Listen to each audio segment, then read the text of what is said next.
And with us right now, we've got Ryan Clark. Ryan, you are the founder and CEO of Qube Money. Let me spell that because it's one of those funky, spellings that if you're a cool company, you got, and that's Qube. And you're on the web at qubemoney.io. That's QUBE money.io. Ryan, thank you so much for joining us. It's a pleasure to be here, Josh. I'm excited. It's good to see you again and be here on your show. So Ryan, Qube Money came about because the cash envelope system works, but there's a problem, and that is that people don't really use cash. In fact, I was just listening to it had to have been a Freakonomics or one of those where they talked about how, we're slow. No. It was stuff they don't want you to know. And they were talking about how we're becoming a cashless society, particularly if you're young, particularly if you're kind of on an upward, you're tech savvy and you're maybe on an upward trajectory in terms of income. You don't use a lot of cash. It's kind of a last resort, like only when you absolutely positively have to. And so as a result of that, you can't use a tried and true system. And if anyone's familiar with Dave Ramsey's cash envelope system, listen, it works. It works because you're kind of forced to abide with what you agreed to do at the beginning of the month. And you would think that there would be technology that will have evolved to adopt this system, but sadly, we don't really have that. We have a lot of post-mortem budget tools, but really until Qube has come along, there has not been the digital version of that. So, well, I kind of explained what you guys do, but I'll let you take it from there. Yeah, Josh, absolutely. The cash envelope budgeting method is the best system ever. And for the last 100 years, people have used it to change spending behavior. There's plenty of systems, just like you said, there's plenty of systems that will help you track what you did. But unfortunately, those are all in the past. And the past has a hard time influencing you in the moment of a purchase. And so they fail over and over and over again. And it's interesting. So my background is in financial planning and coaching. And the genesis story of how Qube Money came to be is that I was working with a couple that was making about $250,000 a year. Now you would think with $250,000, $250,000 a year, that should solve all your financial problems. But no, this couple, after making that kind of income for 10 years, had a whopping $30,000 to their name. Now they had the nicest cars and a garage full of toys and the best seats at all the events. So they did plenty of playing and spending, but really didn't have anything to show for it. I remember talking with the husband while he was stuck in traffic. He called me and said, Ryan, and he was being really honest because the situation had gotten pretty intense. And he said, Ryan, I can't have the next 10 years be like the last 10. Now, as a planner and coach, I'm always looking for that motivation. Is someone really serious? And when we have someone who's serious and motivated, I'm always really excited because I kind of live to see that change and what we can do with a couple over time. So I started working with this couple, and we went through everything. But when we got to the budget, this was a tough one, and I knew this couple would need some sort of a tool. So I put them on the best tool that it was brand new at the time. It was really exciting. They have a lot of great budgeting little tools and tricks inside their app. And for a while, everything was great. But as it goes with dieting and everything else, right? Human nature kicks in and we default back to whatever is easiest. That system, despite all of its cool tools and charts and graphs and everything, it still wasn't the bank, right? It would say a limit of $500 in groceries over here, but they knew they had thousands in the bank. Right. And so after about 3 or 4 months, they fell off the plan. And that was frustrating, and it got worse when about a year later, they actually divorced, mostly over financial stresses. Yeah. $250,000 a year doesn't solve your problems. So this was significant to me. My own parents divorced largely over financial problems, so it hit home for me. I went to a friend of mine and I said, is there a way to design, he was a developer friend and he worked in the payment processing space. So I talked to him and said, is there a way to design a system that would operate just like cash envelopes? Cash envelopes is unique because it's the only system out there, even today, the only system that is both the bank and the budget. And that's one reason why it's so powerful. But it's not powerful because of envelopes. It's not powerful because of cash, although some people would argue that it's the cash factor. I don't think the payment method actually makes any difference at all. My belief, and this is what we have experienced with Qube, is that the power of that system comes in that it is the only system that gets in front of the purchase. Think about it. As a user of that system, if you want to spend, you have to answer 2 questions before each purchase. You have to answer, which envelope is the money coming from and do I have enough? Now you do these in milliseconds, right? You'll open your wallet or your purse, you'll find where you're gonna spend from, you'll make sure you have enough, you grab the money inside and you pay. And it happens pretty quick. Then you have to deal with coins and change and everything, but that's a side note. But so with Qube, what we've done is we've strived to maintain that exact same behavior. So with Qube, we give you a debit card and an app, and just like cash envelopes, before you can spend, you have to use the app. We do this by making the balance on the debit card at 0. So if you just swipe it, it'll fail. You have to go to the app. You have to answer those same 2 questions. Where's the money coming from and do I have enough? You tap on the envelope or the cube that you're going to spend from. That money loads up onto the card, and now you can spend what's available in that cube. You swipe, it does the tracking. There's no change to deal with afterwards. It's just tap, swipe, go.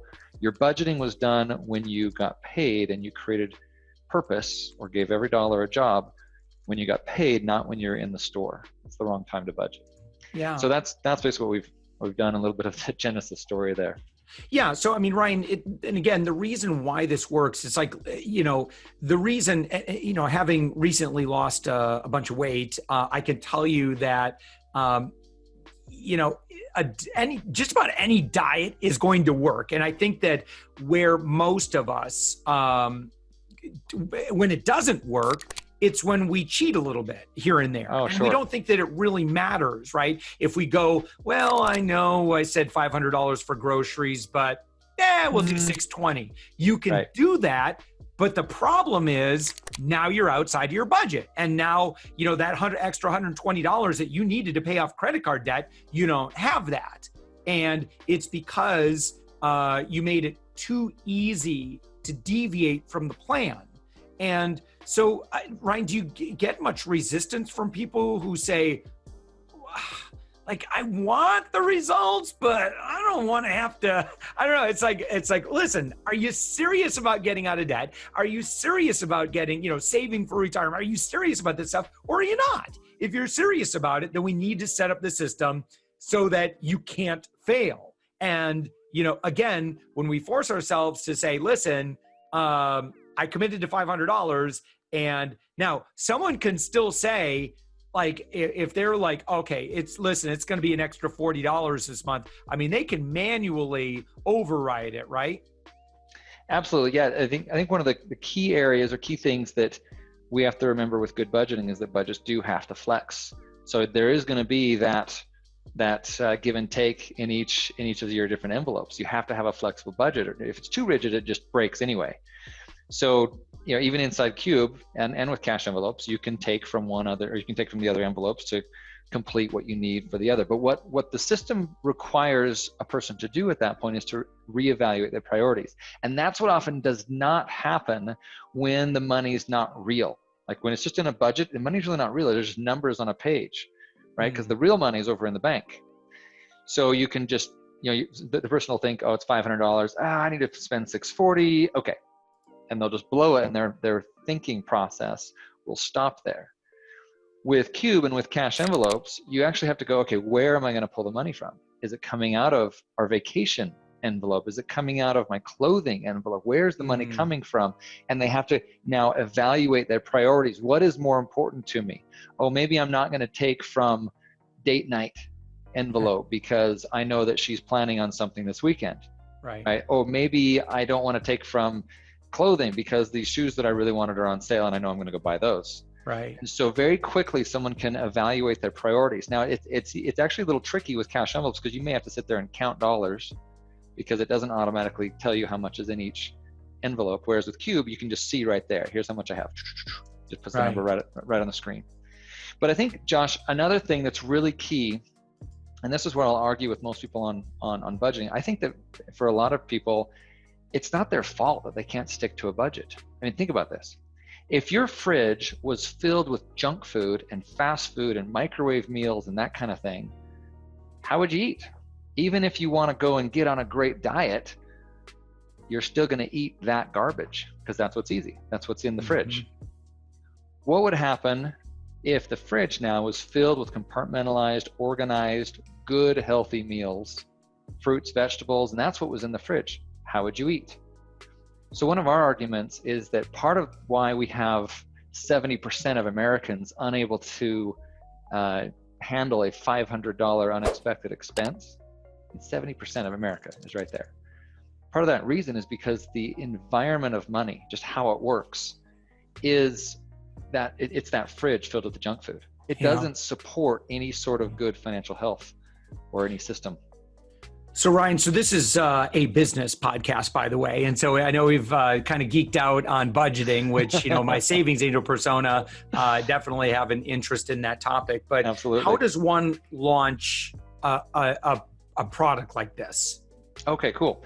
Yeah, so changing gears to the CEO mode. So it's interesting. And actually, I think it comes back to the same thing. I was reading an article just this morning, and they were talking about how do you build a brand? How do you market? And this was confirming some stuff that I heard just last weekend. We were up at Silicon Slopes here in Utah, phenomenal convention, and they were talking about building that brand. And it came back to purpose. So yeah, we're geeking out here on what makes the system unique. We're talking about the details of why people fail in budgeting. But it's those messages that will build up a brand.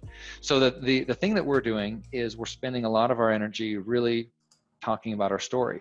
So it's these same kind of conversations actually. What is Qube Money all about? How are we different from all the other budgeting apps, all the other online banking apps? How are we different? And we believe that that by focusing on that story, and I'll say that as we have focused on that story, as we have told people the story, that's when we get the biggest buy-in from people and the greatest belief. My story in trying to build this has been pretty significant as a CEO. I've been working on this for 3 years. Yeah. And, we've had some significant struggles finding the right partners. So there's a story in there about partnerships. Now we have two dependencies that are unique from a lot of businesses. We depend on a payment processor. You have to actually process the money, and then there's a bank that we have to interface with, and those two have to be completely aligned. And for us, they've got to be pretty cutting edge because our system requires a very high degree of precision that most processing systems, if you can imagine, they don't have it. So so this will actually be the 4th time that I've hooked this up to a processor. And the story about 2 years ago in 2017, this is about when you and I met, Josh. I was building this thing and it was going great. The marketing behind it was looking good, and we got into our launch month. It was January 2017. And we're going, marketing's going great. And on a weekend when we had 200 people download and sign up for our program, 200 people, I got a phone call from one of our partners, from a processing partner, saying, "Hey, we're being shut down. We won't be able to send your cards out anymore. I got to get on a plane. Bye." Oh, that was about how it was. And I spent the next hour staring at the ceiling, trying to figure out what on earth are we going to do. Yeah. We had 1 month left of money. Our runway was that tight. And so what do you do? So all you CEOs out there, what do you do? The reason this is here today, and the reason why we were able to make it through that, is honestly was because of some grit, I think, but mostly because of the inspiration of how successful the system was from people. And I think that's something for anyone who's listening. If you haven't validated that your system really does what it's supposed to do and hasn't helped people the way that you believe your system can, if that value is not there, your product really isn't amazing, or if you haven't spent the time to figure that out, then when the times get tough, it's really easy just to say, I'm out. Yeah. So, so you get ready to do the launch. You've got a small but dedicated community, people who really believe in the product. What do you do at that point? So in my case, so that partner, they were our first partner. They did get shut down, it wasn't necessarily their own fault, but they were an $8 million company. They've been around for 8 years. We thought that everything would be just fine, but the bank they were associated with shut down their card program, and we were with them. So we spent the next 3 months scrambling. Unfortunately, there was a CEO of a gift card program here in Utah that liked our program a lot, and he said, "Hey, come over here. I'll help you guys out. You can hook up for free, and we'll get your card going." And I knew the tech wasn't there completely, but I didn't have any other options, so we set it up, and it allowed me to run the program for about 3 months, not very long, but to run the program and get all the validation I could possibly get. So I tracked everything, and I did it alone. I mean, it was me and my friend as our CTO, but we both had to go, make money elsewhere. So this was our side gig at that point, and we're trying to get this thing off the ground and just collect enough data. So we did that, ran the program, got sufficient data, then we pulled it down, and we started raising money again because we had the data that showed that this thing works. It's helping people dramatically. It's better than what's out there. And so it took us another year or so to raise money again. And then we launched again to another processor. And that was the one I was telling you about that also they thought they had the tech, but in the end, they really didn't. But that again gave us about 8 or 9 months of amazing data where we were able to fully run the program and scale a little bit more. We got up to about 11,000 users, and had some really excellent numbers that, again, that's what allowed me to go back to the processor where I really wanted to be and say, "Hey, this works." But yeah, so small community grew, lots of great testimonials showing that they just loved it, that we really were onto something. And that's what ultimately fueled us. And now today we've got the most amazing team here in the office putting this together. We've got all the dream partners. We've just brought on a few other huge names that I can't quite mention yet, but they're everyone that we have ever hoped to work with has now joined on, and we're looking to a successful relaunch or launch of Qube, relaunch of Proactive this spring. And so in terms of kind of awareness and kind of growing Qube, where's your focus? So my focus is more strategic. Like I said, we've got a great team, and here's a CEO lesson. This has been my baby for so long. I brought on these new people that were being attracted to us, and some of them are very well skilled. And I honestly have had a hard time letting go of everything to trust them that they would take care of my baby. And in doing so, it's created some strain. It's also created some growth. And so I'd say to other founders out there, attract great people and let them do their jobs. Don't be afraid to let go. Trust your team, so that you can become a leader and not the doer. And I was for a long time I was trying to be the doer, like I had done in pushing this thing along. But yeah, so now we've got a phenomenal team here in office. We've got all the partnerships that we've dreamt of having forever. So I'm mostly focused on strategic. I'm working on our patents. As we've gone along, we've been able to develop a bunch of unique methods to solve these problems that we think are going to be really powerful as we release our product. So we're patenting those. As well as other strategic partnerships, but overall leading and guiding the vision of the company. That's where I spend most of my time now. Excellent. So now, in terms of partnerships, what you refer to partnerships. Who are you referring to? Influencers, other brands with communities of people that might be interested in this? Who else? Yeah, so there's marketing verticals, and there's partnerships we're doing there for sure, and a lot of those are influencers. We found a good solid niche with churches. There's a lot of churches that support Financial Peace University, but no one has a good implementation tool in this market, right? Everyone can talk the talk, but it's hard to walk the walk when the system, like I was saying earlier, the environment is void of any sort of philosophy. So we have marketing verticals, but specific, most of what I'm saying with partnerships, I'm talking about the back end partnerships that we have to have. A lot of businesses, they can just develop a product and release it. For us, we have to have a processor, a bank, there's know your customer, rules. And so we have a partner in on that to help us do that more effectively. There's who's printing our card and how you set up the actual physical card. There's a lot of components in there. And so selecting that team and those partnerships is really critical. Awesome. Any conversations with the Ramsey folks? It's interesting. I was talking with a bank down in Florida, and my core contact there was later pulled into Ramsey. So he works over there now. And he reached out after he'd been there maybe a month or so and said, hey, would you be interested in talking? And so we have had that come up, but Dave has his system every dollar, and it's great. It does what it does, and we're going to do digital cash envelopes, which is not what every dollar does. No, right.